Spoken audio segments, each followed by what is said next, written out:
All right, welcome to another episode here. Today we have 4x plus 3x equals 28. How do we solve a problem like this? Well, we have our friends here, Fluffy Piggy.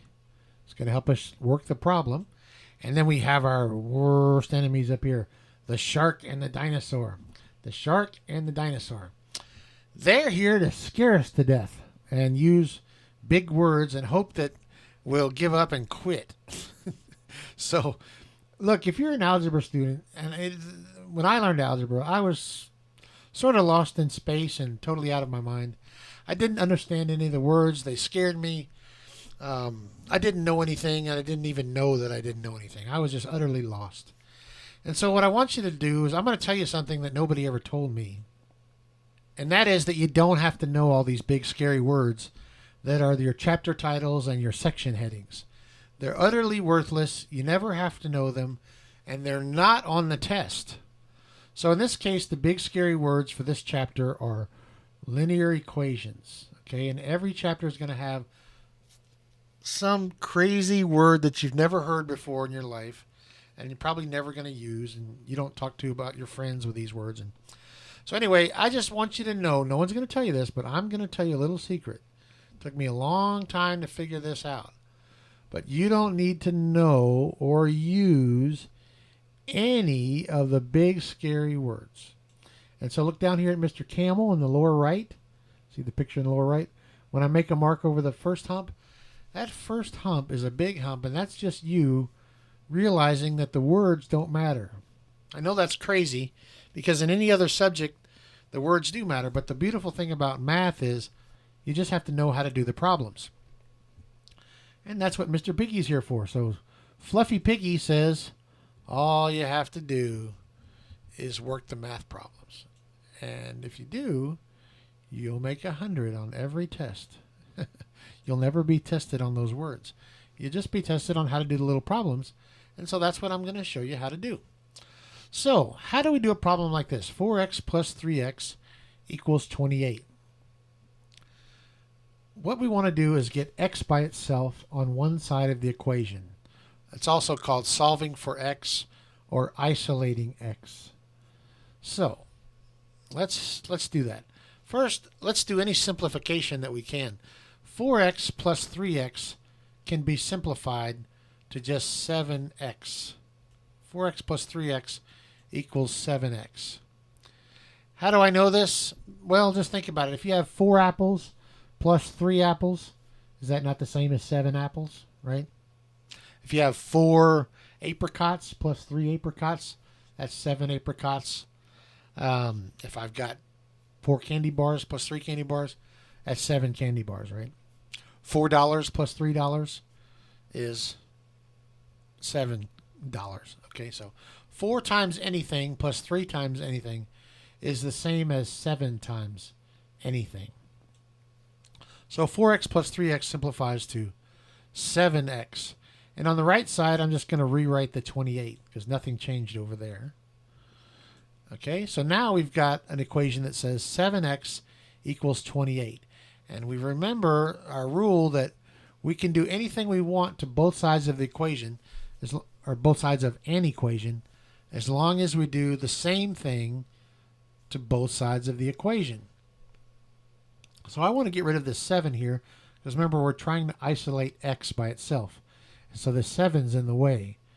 So the one way to get rid of a 7 is to divide by the same thing, divide by 7. But I have to do the same thing to both sides, right? So I did it to both sides. So now anything divided by itself, such as 7, divided by 7, is 1. So that whole term of 7 divided by 7 simplifies to 1. So when I'm saying term, I'm talking about this right here. 7 divided by 7 simplifies to 1. And then the x, I'm just going to bring that down. It doesn't change. Okay, so it's 1 times x. That's on the left side. Equals whatever's on the right side. So 28 divided by 7, and that is 4.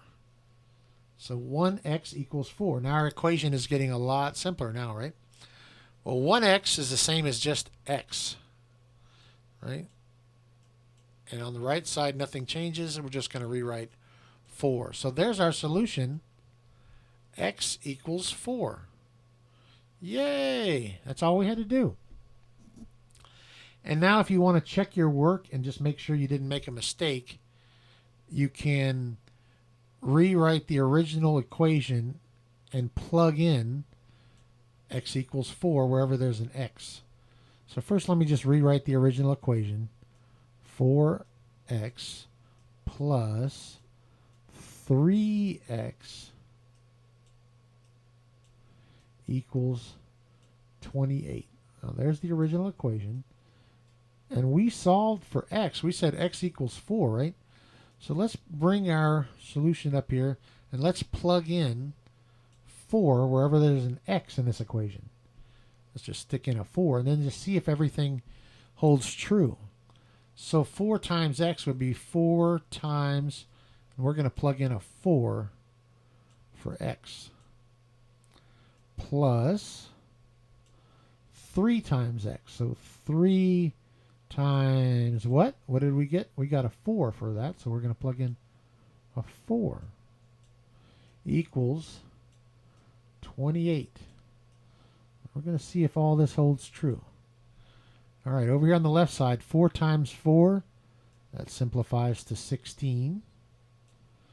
And there's a big old plus sign. And then on the right, over here, not the right side of the equation, just the right side of the expression, 3 times 4 equals 12. And all of that equals 28. So let's just keep checking. On the left side, now 16 plus 12. That simplifies to what? 16 plus 12, let's see, 16 plus 10 is 26. Plus 2 is 28. Right? Equals, and on the right side, I'm just rewriting what's there, 28. Well, hey, we've got our equation checks out. When we plugged in a 4, we've got 28 equals 28. Well, that's true. So I'm going to put a big check mark there. And that tells us that our solution of x equals 4 was correct. So I'm going to give us a big A+. Thumbs up and subscribe. For more videos like this, check out algebravideos.com.